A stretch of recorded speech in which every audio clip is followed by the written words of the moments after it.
और कुंभ से जुड़ी एक और बड़ी खबर देते हैं। सियासत की बात हम कर रहे हैं तो आपको बता दें, बीजेपी अध्यक्ष अमित शाह 31 जनवरी या फिर 1 फरवरी को प्रयागराज कुंभ जाएंगे, जहां वो विश्व हिंदू परिषद की धर्म संसद में भी शामिल होंगे।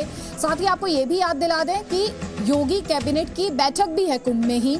उस लिहाज से भी ये खबर बड़ी हो जाती है कि एक तरफ यूपी के सीएम योगी आदित्यनाथ, उनकी कैबिनेट की बैठक है, तो दूसरी तरफ ये बड़ी खबर आ रही है कि अमित शाह 31 जनवरी को या 1 फरवरी को जा सकते हैं, प्रयागराज कुंभ में शामिल हो सकते हैं। और वहीं ये याद दिलाना भी जरूरी हो जाता है कि विश्व हिंदू परिषद की तरफ से 31 तारीख को ही धर्म संसद का भी आयोजन किया गया है। राम मंदिर लगातार सुर्खियों में रहा है। साधु संत लगातार ये बात कह रहे हैं कि अब वो याचना नहीं करेंगे, रण के मूड में है वो, और आगे की रणनीति क्या होगी ये भी कहा जा रहा है साधु संतों द्वारा इसी धर्म संसद से तय होगी।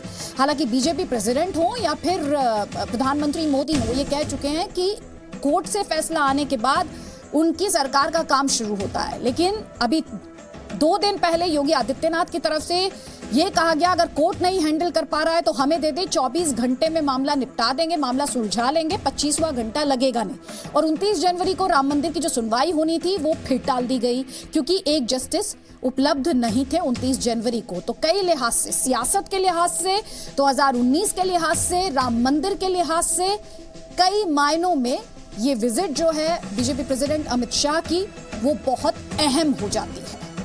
खासतौर पर यह देखते हुए कि धर्म संसद का भी तभी आयोजन हो रहा होगा, तब अमित शाह क्या कहेंगे, क्योंकि अभी तक वो ये कहते आए हैं कि कोर्ट को पहले इस पर फैसला लेने दीजिए। वहीं साधु संत ये कह रहे हैं कि अब सब्र करने के नहीं कर सकते, वो उनका सब्र का बांध टूट चुका है। तो इस वक्त जी न्यूज पर आपको बड़ी खबर दिखा रहे हैं बीजेपी अध्यक्ष अमित शाह 31 जनवरी या फिर 1 फरवरी को कुंभ जा सकते हैं। एक तरफ धर्म संसद होगी, दूसरी तरफ योगी कैबिनेट की बैठक भी आप जानते हैं प्रयागराज कुंभ में ही हो रही है।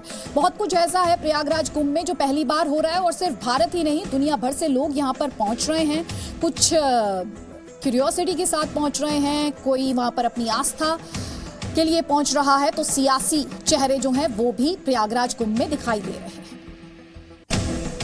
देखिए, समाजवादी पार्टी हो या बहुजन समाजवादी पार्टी हो या कांग्रेस पार्टी हो, आप ये बताइए कि अक्षय वट के दर्शन 450 साल के बाद आज प्रधानमंत्री मोदी जी की पहल पर हो रहे हैं।